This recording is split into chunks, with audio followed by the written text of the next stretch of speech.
So we dived into why should you close the loop? What is closing the loop?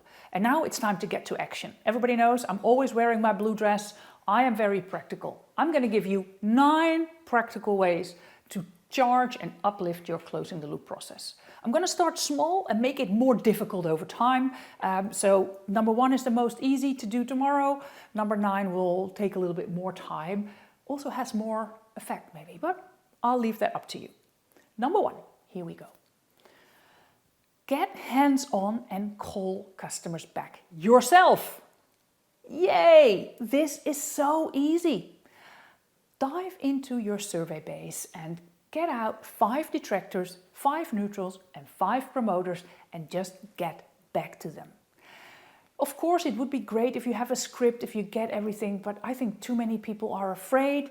Don't do this. It's the most practical thing. You can do it yourself. What if you just start doing this? Do it under the radar, do it small, and just also track what you've done, who you called, what the output was, what the emotions of the customer were, if they liked you calling back. And then when you've done it three times, 3 months in a row, then you maybe blog about it, and then you invite somebody to join you. You're going to make a movement. Yeah, that's how it works. And then you invite senior leadership, and then people start calling back and they see how valuable it is.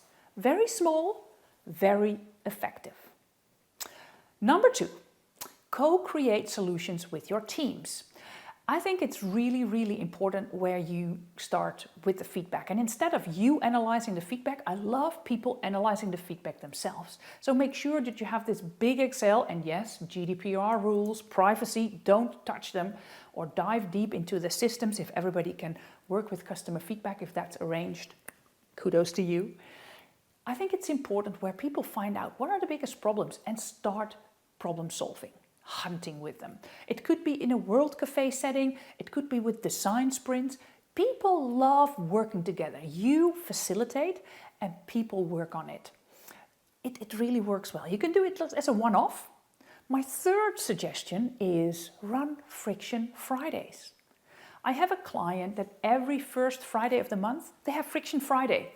They organize with the team, they take out one of the frictions that customers are facing, and together with this team on one day, they dive into it and they start problem solve and create solutions. They have people from IT, people from communication, from marketing, everybody's in there, and this one day they really get to the root cause of it.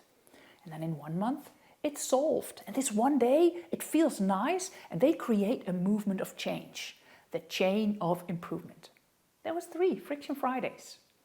4, involve leadership in closing the loop. Somehow, we are a little bit afraid often of leaders, which I don't understand, because I think for them it's important to understand what's wrong. So bring some cases into the boardroom. Make sure that leaders dive into the feedback themselves too. Don't bring it too much just on sheets. I want leaders to be more involved and have the awareness. So let them read the feedback themselves. Let them listen to samples. Create like this 2-hour workshop where you together, and then they say, what are the 3 biggest hurdles that we have? What does it mean for my leadership? What does it mean for me? I think it's really important, and what could be even better at those moments, and where at the half of the time you say, you know what we're going to do? Everybody get 3 customer dates and we're going to call the customers now.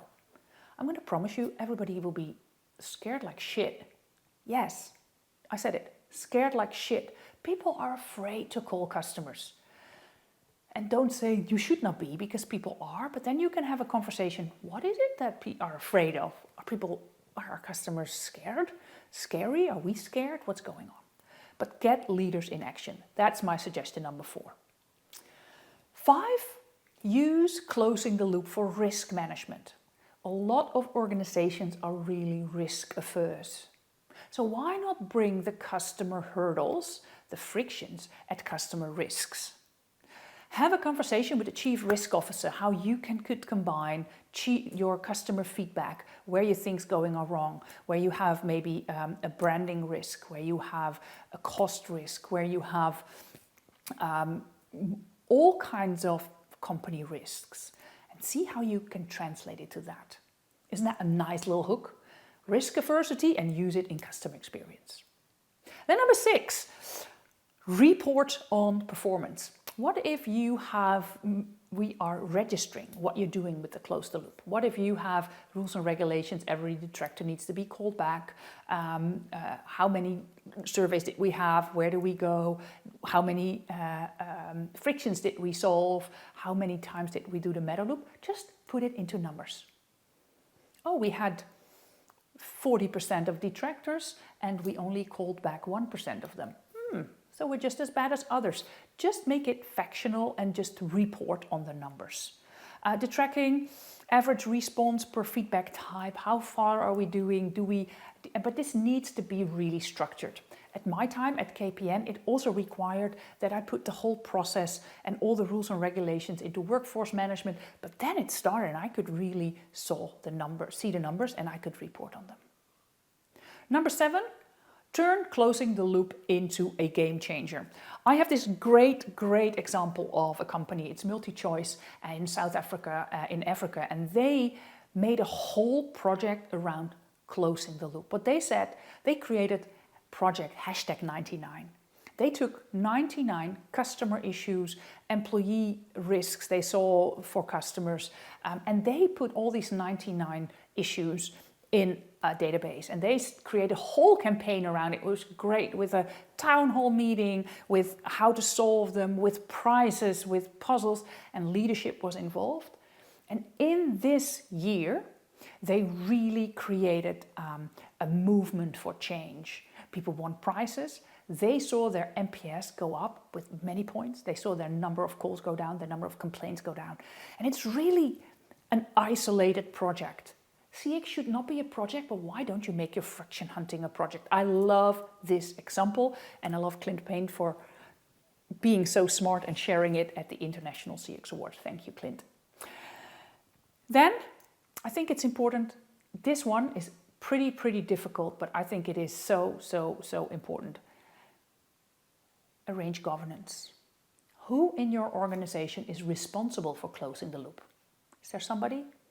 Probably not, because some of it is in the contact center, maybe some of it is online. Who is doing reviews? What is our policy? Really start this conversation.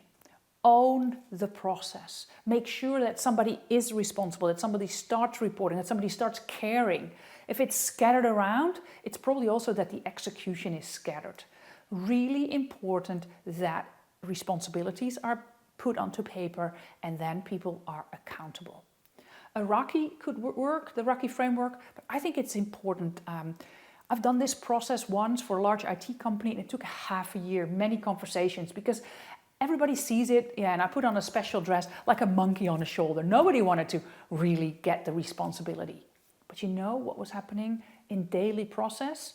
Google reviews, nobody answered. Also, nobody really looked at it. Nobody cared. When we looked at the detractors, they were never called about, and all process in the organization, and the few of the detractors were like they're just the complaining people. Yeah, you know what detractors are? They're the people that still care. They still give feedback. You know what's really bad? The people don't fill out your survey anymore. Those are bad. Governance is of importance. Difficult to do, but hey. And then I put number 9, and apparently I put it as 9, so probably the most difficult to do, but I don't see this happening. And already for 7 years, I'm telling you this. I don't think it's difficult. I do think you just have nothing to report, maybe. It is close the big loop, the meta loop. Share with your customer what you improved. Make sure that you have your checklist. These are the 3 things that we improved based on your feedback. Your feedback matters, and this is how we care. And those are my 9 suggestions that you should take up. And I'm curious, of course, which of the 9 you're going to work on. And you can share it in the comments, of course. So thank you for being on this journey with me on closing the loop. It really does matter. What will happen if you close the loop? You reduce churn, you improve customer trust and loyalty, and you improve NPS. You'll improve employee engagement, and you improve pride in yourself. I think it is of our importance. Little problems I see, don't just focus on the small loop. Also take the big loop. When there's no visibility or accountability, closing the loop will be just a little bit of a blip on the radar. Another mistake? don't forget Google reviews. Really, my friends, Google reviews is for many organizations a little black dot on the radar that we don't look at. Involve senior leadership, never forget them, and really don't ignore the meta loop. Thank you for joining me. If you want to know more, of course, feel free to reach out.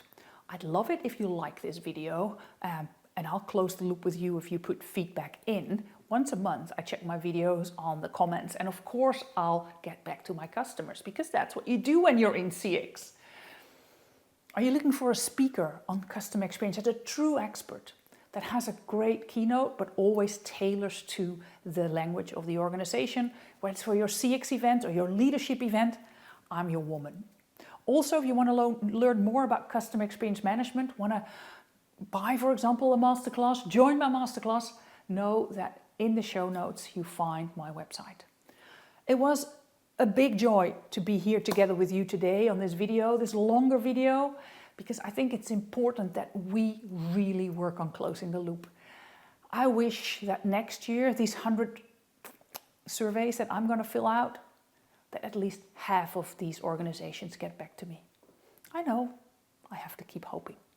I'm sending you a big love and a lot of greets from the Netherlands and hope to see you soon.